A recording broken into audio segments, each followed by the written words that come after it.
तो यार अब हम बात करने वाले हैं यूट्राइन ट्यूब्स की। ठीक है, तो अब यूट्राइन ट्यूब क्या होती है। ठीक है, तो अगर हम इस डायग्राम में देखें, ये हमारा यूट्रस होता है। ठीक है, और ये हमारी ओवरीज होती हैं। ठीक है, इस और यूट्रस के बीच में एक हमारे पास ट्यूब होती है। ठीक है, जिसे हम फेलोपियन ट्यूब या इसका दूसरा हम यूट्राइन ट्यूब भी कह सकते हैं। ठीक है, तो ये क्या करती है, एक टॉर्चरस डक्ट होती है, मतलब इसमें काफ़ी टॉर्चरस स्ट्रक्चर होंगे। ठीक है, और जो ये क्या करती है, जो हमारी ओवरी जब oocytes प्रोड्यूस करती हैं, मतलब एग बनाती हैं। ठीक है, तो वो इसमें से यहाँ पर हमारा यूट्रस में आकर मिल जाता है। ठीक है, और यहाँ से हमारा स्पर्म आता है और हमारी यहाँ पर फर्टिलाइजेशन होती है। ठीक है, तो हमारी यूट्राइन ट्यूब्स का ये फंक्शन होता है, ये हमारी ओवरीज को यूट्रस के साथ कनेक्ट करती हैं। ठीक है, torture duct which convey oocyte। ठीक है, each is situated in upper free margin of broad ligament of uterus. ठीक है, तो ये हमारा यूट्रस है। ठीक है, ये वाला हमारा यूट्रस है। इसमें एक होता है लिगामेंट, होता है ब्रॉड लिगामेंट कह देते हैं। ठीक है, इतना बड़ा सा लिगामेंट होता है। ठीक है, ब्रॉड लिगामेंट ऑफ यूट्रस। ठीक है, उसका जो अपर फ्री मार्जिन होता है, ठीक है, तो ये उसके ऊपर लगी होती है। ठीक है, यहाँ पर हमारा ब्रॉड लिगामेंट होगा, उसके ऊपर ये ऐसे लगी होती है। ठीक है, और ये 10 सेंटीमीटर लॉन्ग होती है। ठीक है, तो ये तो इसकी डेफिनेशन आ गई। ठीक है, अब इसकी अगर डिवीज़न देखें, ठीक है, तो इसको हम 4 हिस्सों में डिवाइड कर देते हैं। ठीक है, इनफंडिबुलम, एम्प्यूला,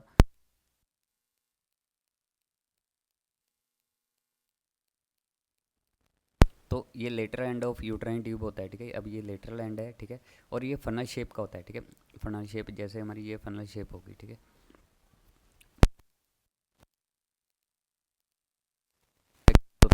जिसे हम फिम्ब्रे, ठीक है, तो ये ऐसे एग्स को यहाँ से ऐसे पकड़कर अंदर ले जाता है। ठीक है, इनफंडिबुलम के बाद हमारा आता है एम्प्यूला। ठीक है, it is medial to infundibulum. ठीक है, इसी के साथ होता है एम्प्यूला।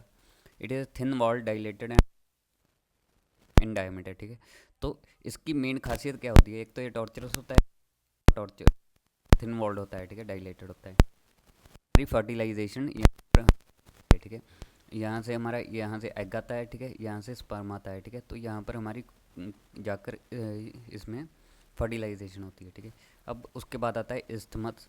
ठीक है, एम्प्यूला के बाद इस्थमस आता है, और लास्ट वाला जो स्ट्रक्चर होता है, ठीक है, उसे हम कह देते हैं इंट्राम्यूरल। ठीक है, ये वाला स्ट्रक्चर जो कि हमारी ओवरीज, ठीक है,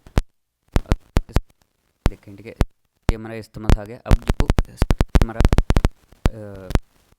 ट्यूब का हमारी जो यूट्रस में जाता है, ठीक है, उसे ही हम इंट्राम्यूरल पार्ट कह देते हैं। ठीक है, तो ये अंदर जा रहा है। ठीक है, interstitial of the which is about 1 centimetre, मतलब अंदर चला गया उसके। अगर इसकी सप्लाई देखें, ठीक है, ब्लड सप्लाई, तो इस अगर हम,